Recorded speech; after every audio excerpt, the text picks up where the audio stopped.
All right, we back at it, Homegrown Radio. Chuck Dizzle, DJ Head, man, and we got a South Central soon to be legend. I don't want to put too much on it, but this young man, I'm very impressed with what he does. I've been watching him for the last couple of years, and you can definitely hear the struggle that he comes from. What's going to be happening very, very soon. He goes, undrafted, but it's going to be drafted pretty soon, I think, man. We got Bale, South Central's on in the building, man. What's up, bro?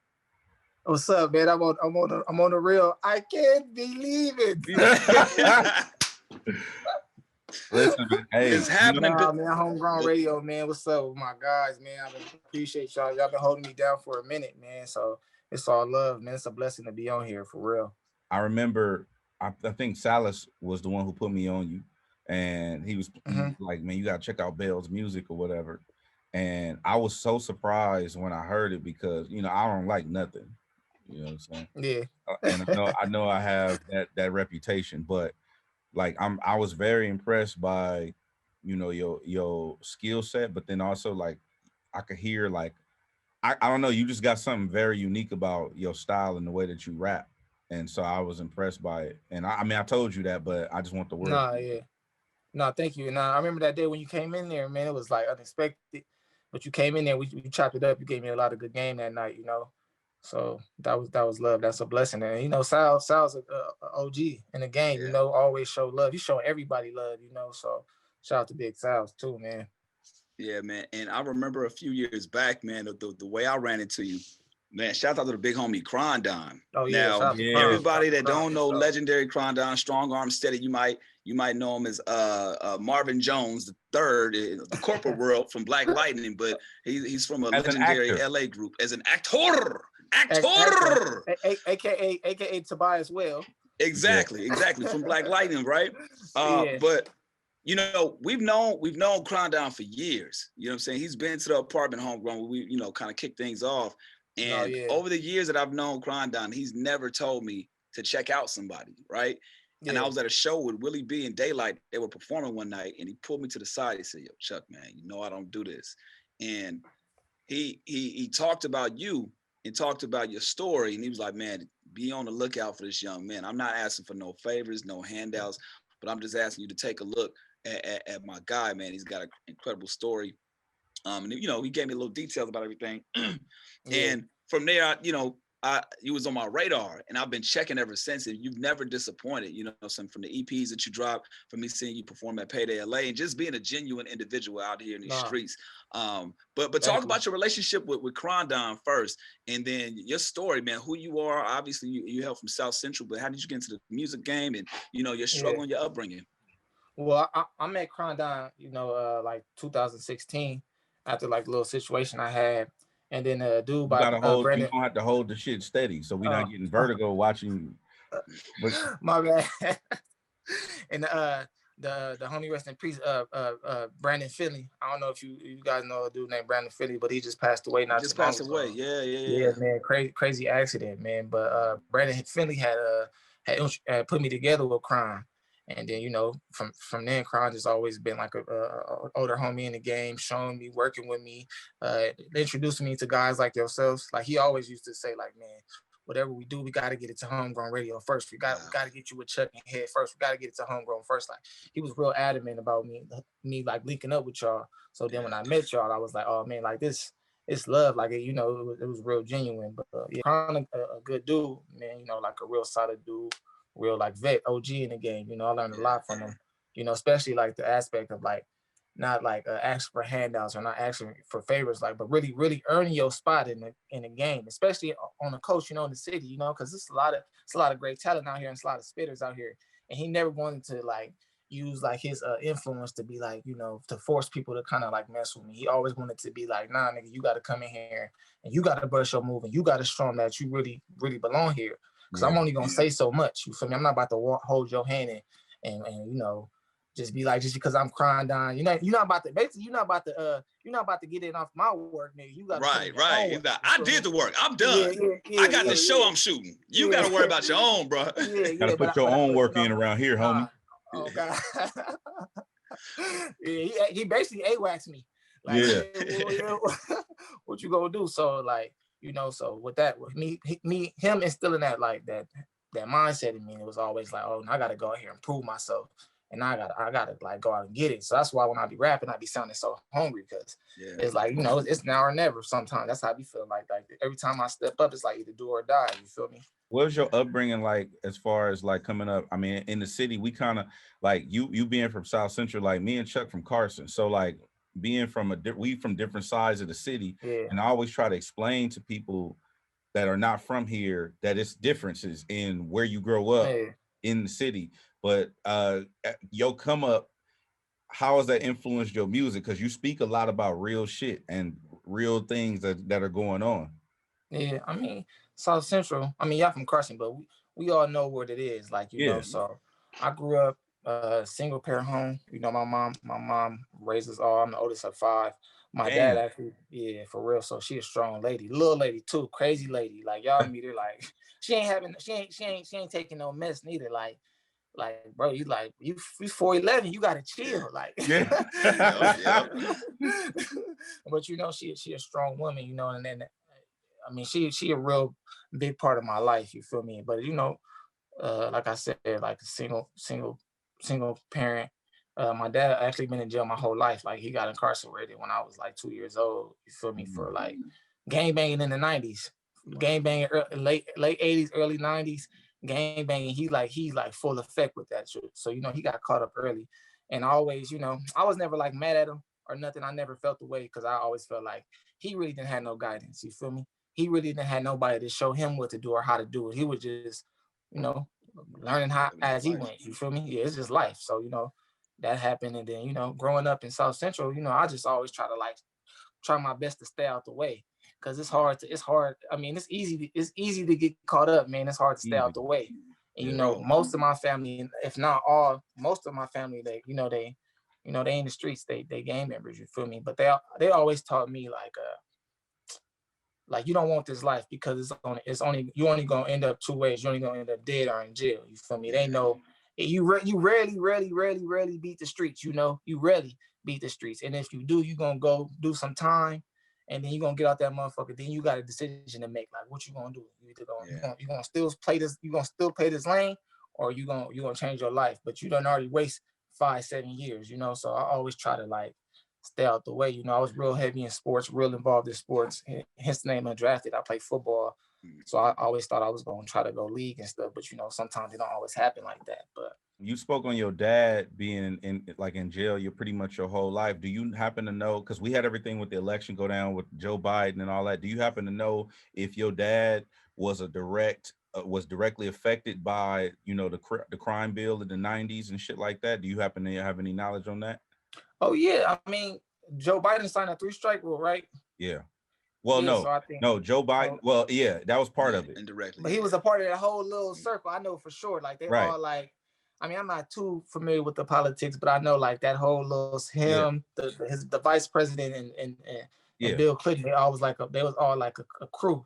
So yeah, my dad was affected by that, definitely. But I just talked to him, I want to say like a few Sundays ago, 3-4 Sundays ago, and he trying to get out, you know, because he been in there for so long, you know, and he trying to implement good behavior. So he got to go see the board. It's like procedures that they try to get people out, but you know, I mean, hopefully it happens, you know. So I've been in there for a long time. I feel like you've been in there that long. I mean, I'm 29 years old. He's been in there since I was 2. That's what, 26 years. It's like, you know, it's a long time. You mentioned not holding anything against him, and I commend you for that, because a lot of people had that chip on their shoulder, not having that male role model, not having that figure. But you did also speak on being able to kind of communicate with him and talk to him over the years and stay in contact with him. Was that a part of the reason why you were able to kind of like foster that relationship with him? Because it's not like he ran out. It's not like, I mean, he's in jail, but it wasn't like he didn't want to be in your life. You know what I'm saying? No, I mean, because when you're young, you don't understand it. Especially, you know, like I said, I play football. So you go there, you see niggas' daddies and shit, buying them cleats, spatting them up. I don't know shit. I'm getting whack cleats. I'm on buying. Like, just get the ones with the that should work. Yeah. Like, I'm like, nah, these is trash. You like, no, I don't care about none of that. They all work the same. Like, you know, so it's like, so you just be like, damn, man, nigga had a daddy around or somebody that kind of understood what was going on, then it'd be different. But then, you know, like I said, like you said, Chuck, like I'm on the phone, I'm talking to him, I'm communicating with him. I'm starting to understand his thought process early though too, because I'm still exposed to a lot of stuff around me early. It's a lot of shit that's going around me early. So then I'm hearing his conversations, and then I'm matching it to what I'm seeing, and I'm understanding like bro probably didn't really have no choice. Right. Like really, when I really think about it, like ninth grade education, like what else he really gonna do, Yeah. So it's just like when I'm growing up, I'm seeing what type of circumstances my friends are getting put in, and then I'm understanding what type of circumstances this is in the streets and what type of opportunities we're given. It's like, I mean, he really didn't have too many options, and my mom was a good woman. She ain't never talked bad of him. She always was like, he did what he did, trying to take care of y'all, So. And I think that's key too. And that's all he knew. That's very key. That's very key. Yeah. That relationship, because I think a lot of times when you're in that situation, like, parents, being a parent now and having a almost 3-year-old, I realize how much the kids absorb with your energy. Without you having to say certain things, they could pick up on body language. They could pick up on your energy. They know what's going on. So you got to give props to moms for that, because it could have been, and we've seen it. We've seen different situations where the moms is ragging on the dad or vice versa. Yeah. And it's like, you don't see that love early on. And then you expect relationships down the line. You kind of pick that up and feel like that's normal. You know what I mean? Yeah. And then niggas grow up hating their pops. And then sometimes, I always feel like too, like, I didn't have to try to fill his shoes, or I didn't have nothing to prove. And he always made that a point too. Like, I did everything out here. So you ain't got to go run behind me and try to go prove yourself. You don't, it ain't nothing for you to prove. It ain't nothing for you to do. You ain't going to get nothing out of it. Now, what's really interesting about that, though, Bill, I mean, you talk about, avoiding the streets. You talk about your family kind of being like really surrounded by that. You talk about getting into sports, right? But you talk about it, but you don't. And I just want to bring it up just for the sake of the conversation, because, people that are getting introduced to you. One of the things Crondon was telling me is, and the reason why it stood out, he told me about the situation and you getting shot and being on life support, bro. And if anybody, this the introduction, go check out a song that Bale has called Greater. And I feel like the way you described that situation, you said something like 29 days, did a lot of thinking, 7 days. What was the other part? 7 whole days I was in a coma dreaming. I was in a medically induced coma. For everybody that don't know or that's getting to know me, on August 3rd, on my 25th birthday, I was shot 28 times. Wait. God damn, dog. 28 times. Yeah, I was shot 28 times. They took 28 bullets out of my body. That's crazy, bro. Yeah, I was in a coma for 7 days. Hold on. Before you get into the story, because I want you to break down the story. My question was, how does somebody that's trying to stay out of the streets, doing everything that you're supposed to be doing, get caught up in a situation like that? So it's your birthday. I mean, it's my birthday, but the thing is, so I don't just keep it. Where I live in the A-Trays. So my birthday is August 2nd. Hood day is August 3rd. You feel me? Wow. So I was just in the wrong place at the right time. You feel me? Which happened to be in front of my house. Like we still stay there. I could literally walk you, like where I got shot to my house. Like, so imagine having to wake up and see that every day and live it every day. That shit took a lot for me to, it took a lot for me to get over, just mentally. But I mean, it's just like we were just saying earlier, like it's so easy to get caught up like that fast, that fast, me and being right there at that time, like it's easy. And also I always try to look at it as like, I probably just took the karma from my family. A lot of shit that people was doing. Cause I don't know if that would happen to somebody else in my family, would they be able to bear that? You feel me? So I just had to take that one. I just had, like, for lack of the better words, I really had to eat that bullet. You feel me? So it just stupid, it's a lot. Hey, I'm not fucking with you. I'm not finna play with you. You like we're not finna do that. You know what I'm saying? That was a perfect alley-oop for a joke right there. Because I'm not finna get that. I'm not finna do that. I'm not taking that. So hey, man, that's what we're here for, man. Because now, I done been through it, like it's, I mean, sometimes, when I reflect it, when I try to like you know, niggas still dealing with trauma, but you know, I had to normalize it also to get over it. So I had to tell myself like, man, this shit happened. You know what's so interesting about what you just said? Like you had to normalize it. I was talking to a couple of the homies, and it's crazy how people in our circumstances that come up, like black and brown people, right? Black and brown people that come up in our environments normalize trauma to the point where we get desensitized to it. And I was trying to explain this to a white woman, and she was like, "You should never be desensitized to violence." And I'm like, "Well, when you see it, like you see the ice cream truck, it becomes the same thing. If I see an ice cream truck and I see in the Lotero, right, and then I see somebody getting shot, it's the same shit to me. Yeah, am I right? Yeah, not for real. And you gotta kind of be like that, or you kind of not like gonna survive out here. Exactly, you gotta be on survival mode. You gotta be like, fuck it, that's normal. Because if you let it get to you, let it get to your brain. You know, I done seen niggas enjoy games just because they couldn't handle that. Just because it was so hard to be an individual, it was so hard for them to be like, nigga, I'm just gonna stand on my own too. Because they wasn't tough enough really mentally, and then they get put on, and then they the niggas that end up telling, and then everybody go down. Just because he wasn't even strong enough to be an individual. And so that's what I had to learn early. Like, I got to be strong enough to even deal with this, to keep on pushing so I can keep my own shit together. One of the things that I respect about you though, bro, is and even after I knew that information, and even after, listen to the music, it's not something that it's like a reoccurring story. It's like you don't use that as a marketing ploy. And that's why I fuck with it. Like, I feel like people bring it up more than you bring it up. You know what I'm saying? Nothing about it. That ain't gonna help if I bring DJ Head to the studio, like, hey, Head, I got hit, and then he listens to my music, he still ain't gonna. That ain't gonna make him be like, he ain't fucking with it. He ain't fucking with it. It ain't gonna make him like it no more. Right. It ain't gonna make it. Hey, listen, bro. I know you in a coma, but this song is trash, bro. Like, hey, Bale, wake up. And when you wake up, this song's still gonna be trash, bro. Oh man. No, but even like when you take a case like even like 50, you feel me? Like 50, that happened to him, right? Because everybody try to say that's more than 50, but that happened to him. But still, like, Get Rich or Die Trying is still a great body of work.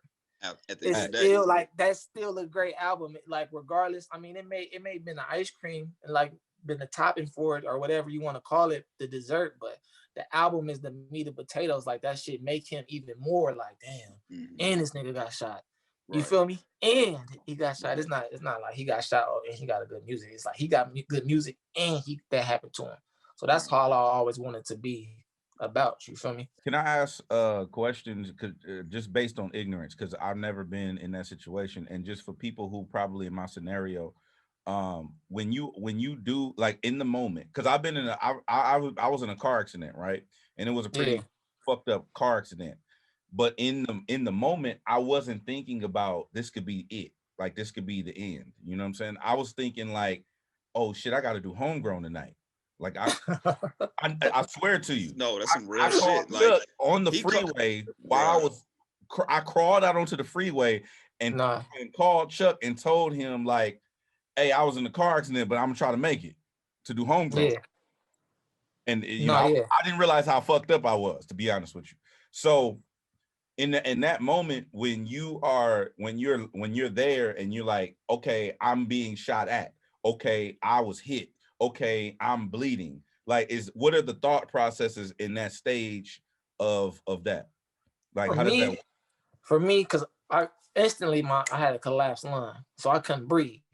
Instantly. But it was like, oh yeah, collapsed lung. Like, I couldn't breathe. Like, but I swear to God to you, this is no lie. Like, I never thought I was gonna like die. I just always like, I just gotta get on that little respirator thing. That thing that they put over your mask and breathe. Hey, give me the breathing shit. Yeah. Give me the breathing shit now. Yeah. You was ahead of all this COVID shit. You was a Give me the mask. Give me the mask. Put a mask. Give me the mask. Like, yeah, and then, because it's crazy, because like my mom and my brothers and sisters, they was in the house. You feel me? Like, I'm telling you, like, this literally happened in front of my house. So everybody ran out there and everybody over me, like, screaming. And I'm like, look, I just need I tell this to everybody. I just need everybody to back up, because I can't breathe, and y'all taking the oxygen that I do have. Are you like you talking shit? Yeah.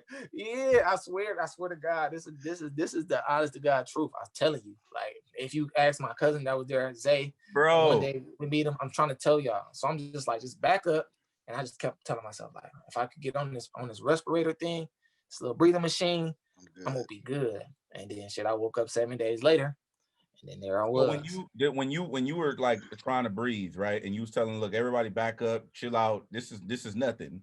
But they looking at you and seeing the carnage, right?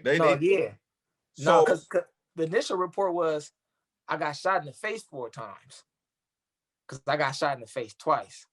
Well, really 3 because it's in my top of my eyebrow. But like I got shot in the face twice. So it was so much blood over my face. Everybody was like, oh yeah, man, he dead. He got shot in the head. Like, this is my little brother telling my homies this. Nah, because he didn't know. He was sick though, you know. Crazy, bro. Yeah, he like, yeah, bro, he got shot in the face 4 times. Like, it's over. It's over. It's a wrap. But me, I'm just like, I can't breathe. I don't even know I got shot in the head. You feel me? Like, I felt it, but you don't feel it because it was a lot of bullets and that shit was just hot. And I'm like, I just got to keep on running. But I didn't really get too far. He said, bro, you don't realize you running, but you ain't going nowhere. Yeah, I ain't going nowhere. It's over with. So, okay. All right. So, all right. For real. So, like, when after that point, you said you just woke up in the house. So, do you realize when you were starting to go to sleep? Yeah. Oh, like when I was on the ground and shit. Yeah. Did you realize, like, oh, I'm blacking out, I'm passing out? Yeah. Or? So I felt that too. So I was just like, I gotta try to stay up. But I didn't pass out till the ambulance came and put the thing over my face. I do remember that. This nigga said, I got the mask. I got it. I made it to the mask. I made it. I know I made it, and then I just blacked out. I didn't even know I was in the coma that long. I didn't even feel like that, you know. I just woke up. Were you well rested when you came out of the coma? No, hell no. I was dehydrated. I was tired. I woke up. They had like my hands was taped and shit because they had to put me in the coma because the way my body was reacting. Like when they was doing surgery on me, I was like snatching shit out of me. So they had to really put me in a coma, put me down. And then when I woke up, I was like low key. I was in shock low key. Like I was like, damn, I'm alive, but am I alive? Because I didn't know what was going on because I couldn't move. And then I started looking around and I started seeing nurses and shit walking around. And then I'm like, okay, I think I'm alive. Then I'm trying to get myself out the shit because I don't know what's going on. And they put me down again.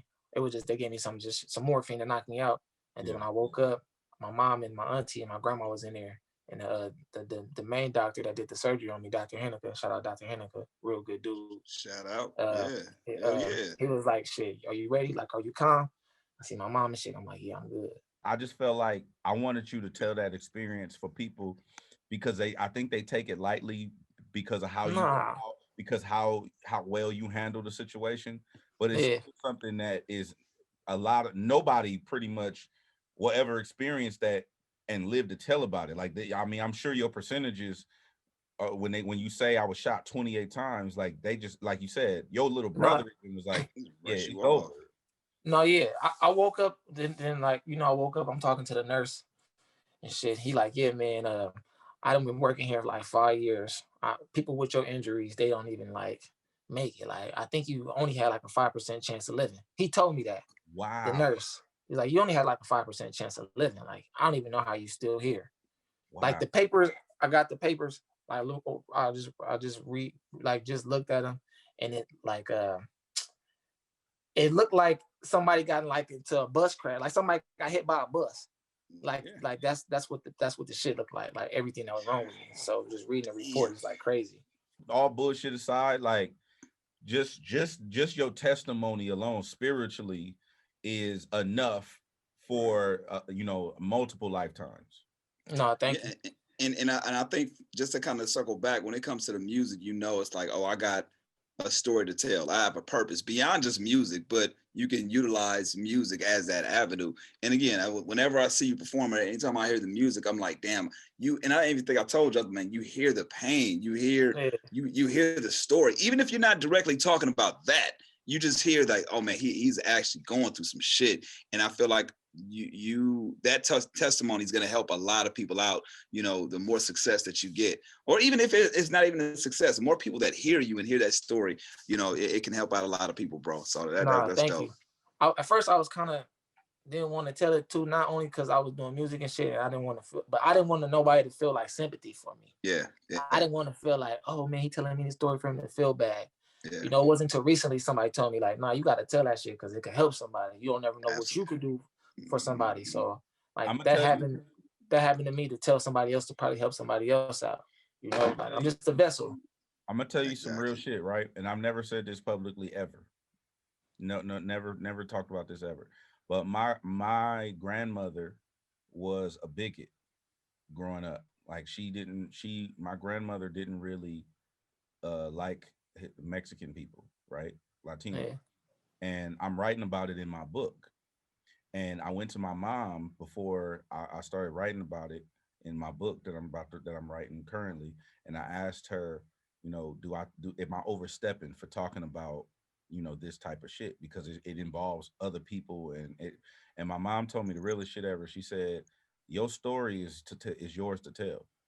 Yeah. You know what I'm saying? Regardless of how anybody feel about it, regardless of anything that goes on, that gave me the forethought to be like, okay, I'm going to tell my story and my truth regardless.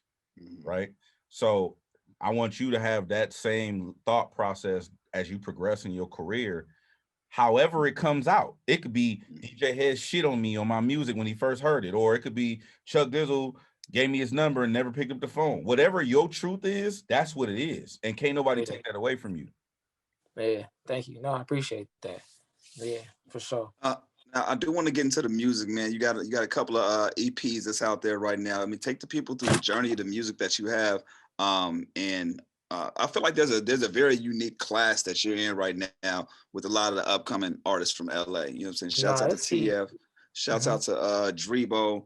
I can keep on going. There's a lot. Trez. There's a lot of artists that's out there that's doing their thing. Talk about you guys' story, and the music that you have out right now, so people can actually go and support it, download it, and press play on it, go to the backstory, but also like how you are setting yourself apart from the other artists from LA that's out here. Like, you just told a crazy story, but how do you now wrap that into the music and make sure you separate yourself from everybody else? Well, I got three EPs out: Hard Time Shaped Me, The Score, and then Live from the Trenches. So them three EPs that's out.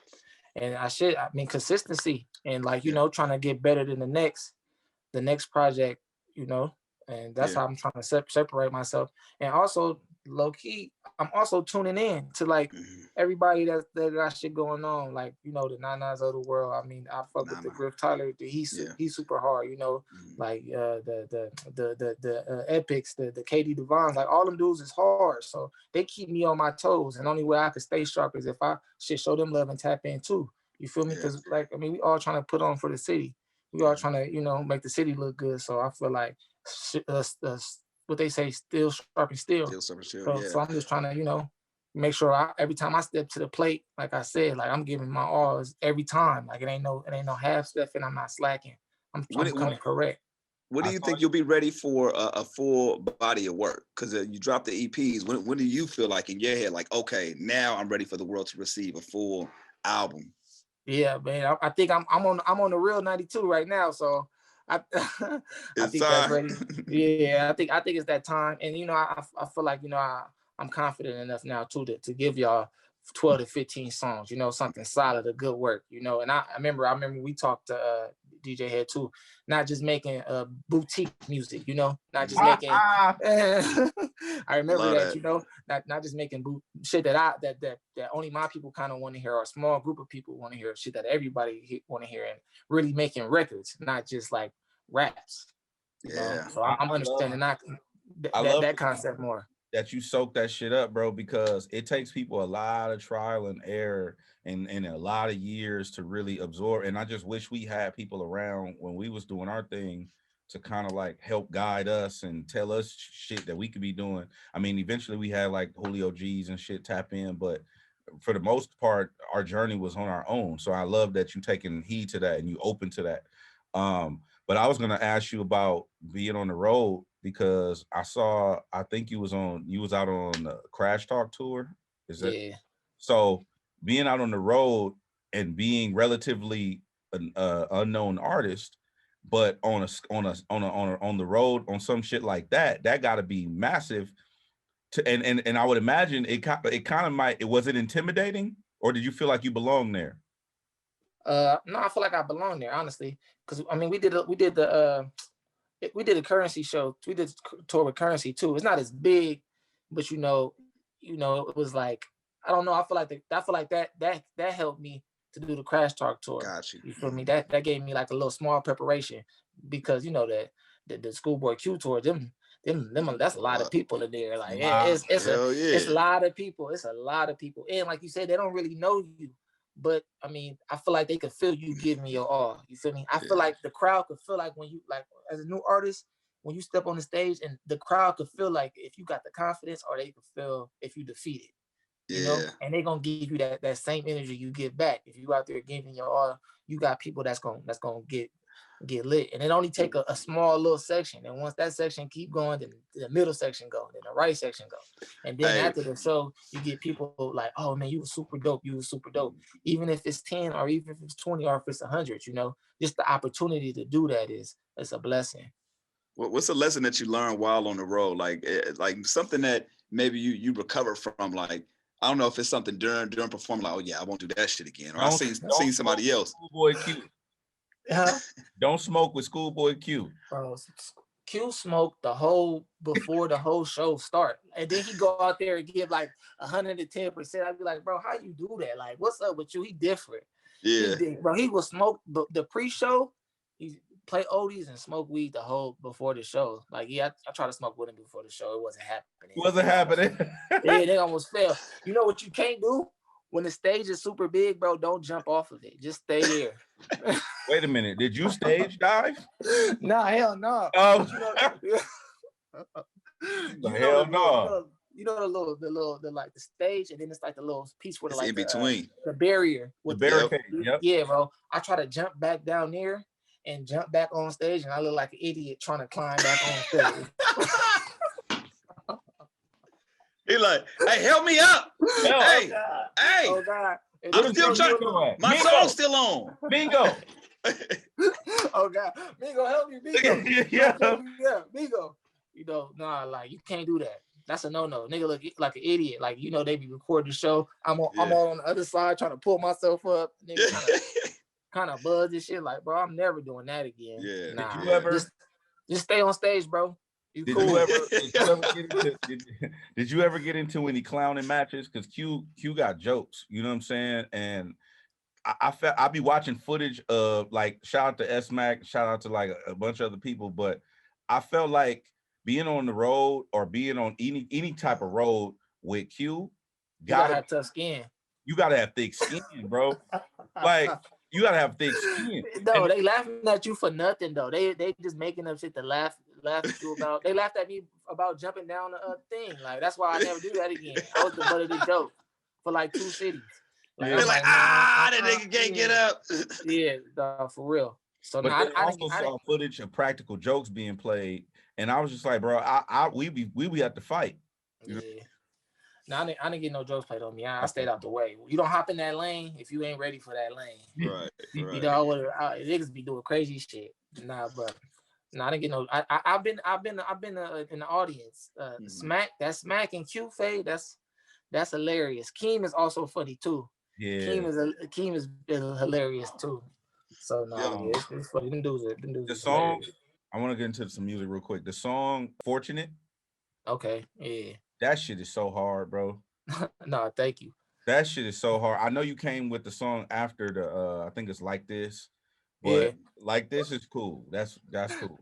That Fortunate song, bro, that shit is hard. What is it about Fortunate that you like though? Huh? What is it about Fortunate that you like? I think the confidence that you had on that record. I felt like when you recorded the song, you had this.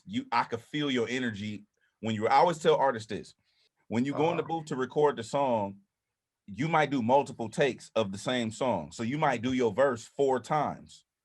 On that 4th time, though, you got to deliver the verse the same way you did the first time. Yeah. And so when I'm listening to the song, I can hear the energy in it. Like I can hear the vibe that you were trying to create with the record. No, for sure. That's part one. The other part is the production is so fucking cold. Mo, is that? Yeah, Mo. The production, that the way that beat is so hard, and the way you were able to flow on that beat, I felt like it was a perfect marriage of I can get Bale, but I can get who Bale could be too, could be as well. You get what I'm saying? No, you're like the next level of him. Like, you know, him evolving. And I feel like that record, that's what that record was for me too, like a growing point. You feel me? Like, okay, I'm leveling up. It feel like I'm leveling up when I'm writing it, when I'm recording it. Like you said, the energy I brought, me picking the production, what type of beats I want. Like, I feel like I'm just leveling up as an artist. Like I'm finding myself more, you know. And that's a journey too, that when you first start doing music and shit, you don't even like expect. Like, damn, you really got to find yourself in this. Like what I'm gonna sound like, what I sound good on, what I don't sound good on. So I feel like that's what you said was spot on here. Like it's me evolving and growing, and that's why I sound so good like that. You know. You said something about strapping your JanSport. Booking and strapping my JanSport backpack. I remember talking to some of the homies, right, and we were talking about how the mentality of Black and brown people is different than others, right? And so different things that you have to think about on a day-to-day basis, like that, like that, you don't like, people always say I'd rather get caught with it than without it. Without it, yeah. So especially with the shit you done been through, you know what I'm saying? So it's like, do you feel like when you say strapping my backpack or strapping my JanSport, do you feel like you bring that energy to you when you think that way and when you move that way, or do you think that that's something that's already in the water and you just have to be ready for it? I think it's a little bit of both. I'm not gonna lie, because if you do got it on you, you gotta use it. Then you probably gonna have to use it. But I mean, if you're not looking for it, then it ain't gonna come to you. You get me? But it's also like what you said. It's just like shit. This is my environment, you know. Like this is what I'm around. This is what I'm lived in. This is where I'm at. So it's like they either gonna get me or I'm gonna protect myself. And I'm not trying to say that in a bad way, you know. And also I felt like the bar was kind of like an entendre, because it was also like the duality, like, you know, I got a book in here, I could go this way, but I also got the blower in here and I could go this way. So that's why that shit was like so crazy to me. For sure. No, I want to take it back, man. Early days of Bale, man. Inspirations. What's the first album that Bale bought with his own money? Like not well, I want to get the one that was gifted to you first, right? First piece of music, and then the one that you were able to actually purchase with your own money, like that you were invested in to actually purchase. I'm not gonna lie. I mean, don't kill me for this though. Go ahead. The first one that was given to me, like the first piece of music that was given to me, I had a cassette player. My mom gave me Come on. My mom bought me Butter Love by Next. hey, that was the wave. Hey, but that was that motherfucker back though. Bring that motherfucker back, right? So okay, mom's gonna give to me. I'm like, what is this? Like, you know, like, well, she bought me like you got that love that I want. But I feel like that's the shit that came with it. Like, she probably bought that shit from the swipe. So I mean, she was like, oh, yeah, we got this next in here for you too. Yeah. But the first thing I ever bought, like with my money, was well, I didn't buy it. I downloaded that shit for free. I ain't gonna even lie. That's where I came from. Yeah, go ahead. I got that College Dropout. As you should. Kanye. Yeah, that's 04. So that's like the first, like, yeah, man. So was that at that point, was that like, oh, I can actually do music, I'm writing on my own, I'm kind of doing, or is it just strictly consuming at this point? Yeah, that's just consuming it, you know. Got it. The Kanye's, the 50 Cents, the Wayne's, the Snoops, you feel me? Like, my cousin, I got an older cousin, he was influential in my life too. So he went to college, and every time he came back, he would always come back was like, oh man, you heard this? Have you heard this? He used to put me on a lot of different music. And that's why I was like, you know, that's when I'm like, oh, this shit hard. Like, you know, I'm starting to understand it more. I'm starting to understand what shit mean. I'm not just listening to the beat, I'm actually listening to the lyrics. Right. So, you know, yeah. Who was your lyrical inspirations as far as like how you rhyme? I got a lot. I really like Corrupt. I like the type of energy he be bringing. You feel me? I fuck with Corrupt. I fuck with Corrupt. I fuck with Wayne, and I fuck with Nip too. I know that probably sound like cliche because I'm from the West Coast, but like Nip, I really feel like he like top 5 like all time to me in my book. Just like the shit that he be saying, and then you listening to what he's saying. Like yeah, bro, he's super crazy. He dope. Do you think that would have been the same prior to his passing? Like, did you not? No, hear me out. Were you on the same tip of like, yo, Nip is top 5 before he passed or after he passed? Before.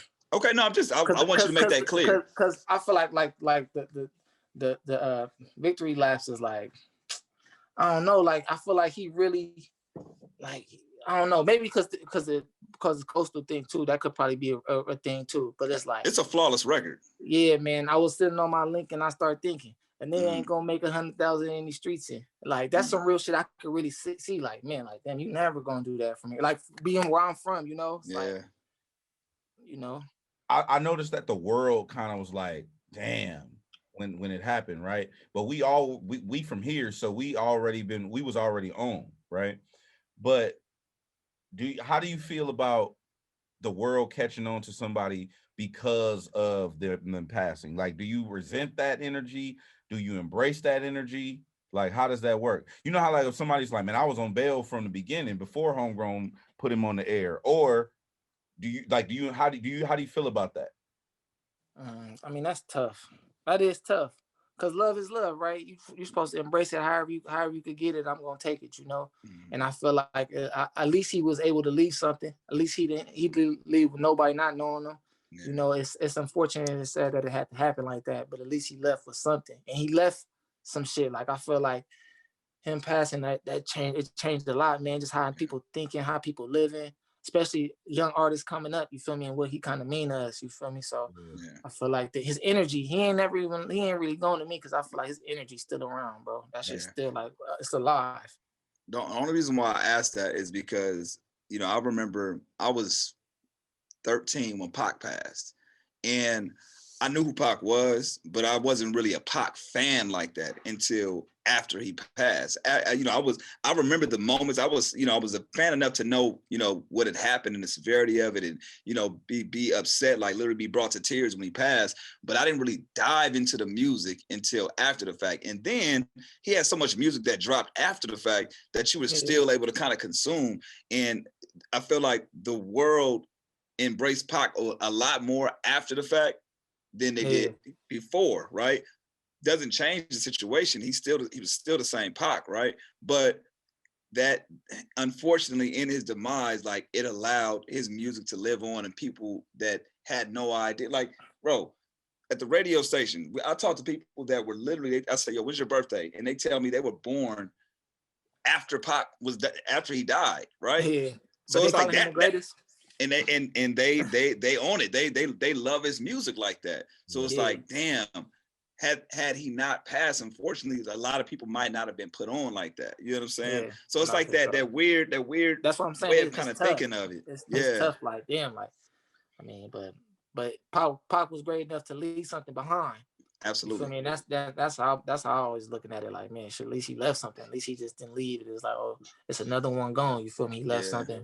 And it's it's like game in that motherfucker, and it's passion and it's pride in there, you know. It's like, okay, something that you could really go stand on, you know. So I want to switch gears real quick. There's a couple of questions we asked, and I want to make sure that we get on before we conclude. But what's one thing you want to make sure the year doesn't end without Bale doing what? You know, this is your chance to be intentional with your thoughts, manifesting. I see you got the board in the background, so I know you writing your shit down. I love seeing stuff like that, right? Yeah. So what's the year can't end without Bale doing what? Dropping that full-length project, man.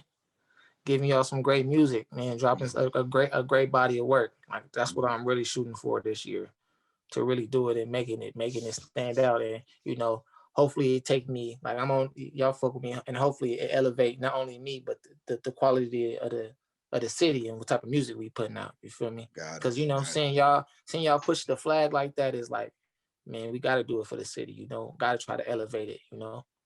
So yeah. If you're playing tour guide, what's one spot that somebody has to touch down on when they come to the city? You know what I'm saying? As far as food, like where they gotta go to get some good food that Bale is going. It's so many places. I know. I only gotta say one. Yeah, give us one. Just one. It's like your go-to spot. I'm gonna go to Happy Fish. Happy Fish right there on Manchester and Harvard. Word. That's a good spot. But you also got Madeiras. That's a great spot. The best chicken in LA is dangerous to get it, but Manchester and normally they're Louisiana. I think it's more the excitement, like to say, I'm here getting some chicken. I'm over here. Yeah. No, but I'm cool over there. You feel me? So it's like, but Happy Fish, bro. If you like fried fish, I'm trying to tell you. I gotta try that. Hey, look, I'm trying to tell you, Manchester, Harvard. Look, whenever you're around, hit me. We're gonna pull up together. Chubb, we're gonna get some Happy bro. Fish. I need we got to do a homegrown hot spot with Bale, man. Bro, they got jumbo shrimp, regular shrimp, catfish. They got everything, bro. They got red snapper, everything, bro. Like, I'm a badass. I'm with you, hey, his eyes get everything you name on the menu. His eyes getting. He's like, they got that, nigga. What? Yeah, man. Manchester and Harvard, Happy Fish, fire. Got it. Fire. For sure. Fire. There's an artist or producers that you want to work with, like in the near future. Who's on the bucket list for you? Who I want to work with producer wise, I really want to work with Mike and Keys. Really? Yeah. If I get in with Mike and Keys, I feel like we could make something crazy happen. Honestly, I think we can make that happen. Yeah. All right. So while we're talking about it, Mike and Keys, I want you to create the perfect track, right? In your world, like on your, this can be on your album that's coming, right? This can be whatever, right? If you can assemble the perfect track, the producer, a feature on there, who's on the hook, like this is your time to create the perfect song of yours, man. Well, I just need, like I said, I think me and Mike Keys and make something crazy. Then I'll probably get like because I know they could give me something soulful, real with good instruments, good productions. So I'll probably get it like a West Coast female vocalist on there. I don't know, probably I like SZA voice. I like how that is real, like strong on there. You feel me? And then if I could get a feature, rapping somebody going crazy. Who would I feature? I don't know. I just probably have to take that to the face. Like, hey, I got Mike and Keys and SZA. And SZA, I'm straight. That's it. Yeah. That's all I need. Yeah. I don't know. Feature. I don't know. I got to think on that because there's so many people. I don't know. I kind of feel bad if I left somebody out. I ain't going to lie. Because there's so a lot of people I want to work with. Has anybody tapped into you that surprised you, that kind of threw you off, like, oh, this person know who I am, or this person DM me, this person fuck with my music, this person knows my name, anything like that? I mean, really, like, shit, man. Probably, ScHoolboy Q. I mean, I didn't really think he knew me. You feel me? I mean, I got people that know him that's close to him, but like when he tap in and like, oh, bro, I'm fucking with you, or like repost my shit, like say I'm fucking with you, it feel good, if real. Because he don't have to do it. Nah, at all. And then especially also somebody from like the area, showing you love that made it to give you that like, okay, like if I keep on working, I'm gonna get there. Yeah. You feel me? For sure. That's what's up. That's it, man. Nah. And embracing me too, because like you said, you don't gotta embrace me, so embracing me. So that shit is like mind blowing.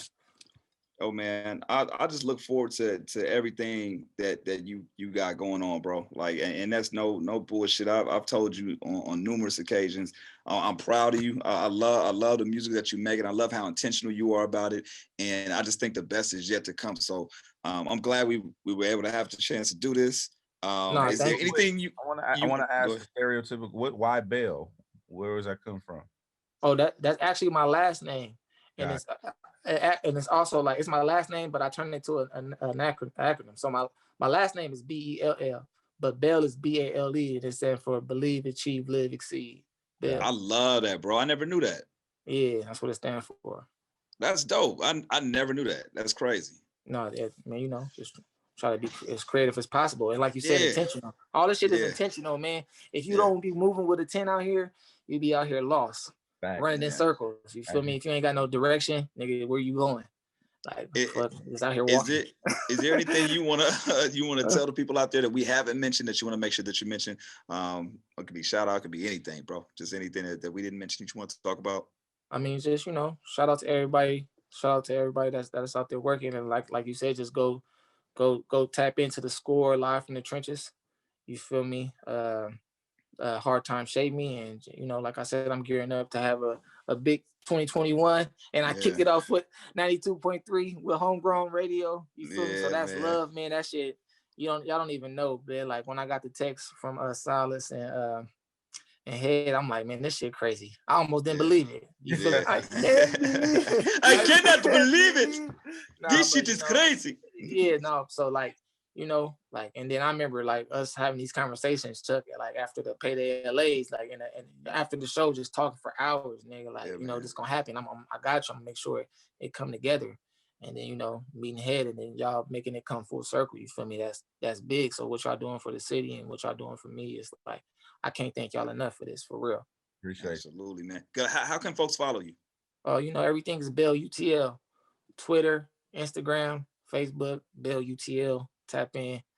Apple Music, you tap that into. Spotify, everything Bale UTL. Man, run up those strings, man. Show some love to the homegrown homie, Bale, South Central Zone. We appreciate you checking on in, bro. And we will catch everybody out there next time. Homegrown Radio, Chuck Dizzle, DJ Head. We out. Nah, for sure.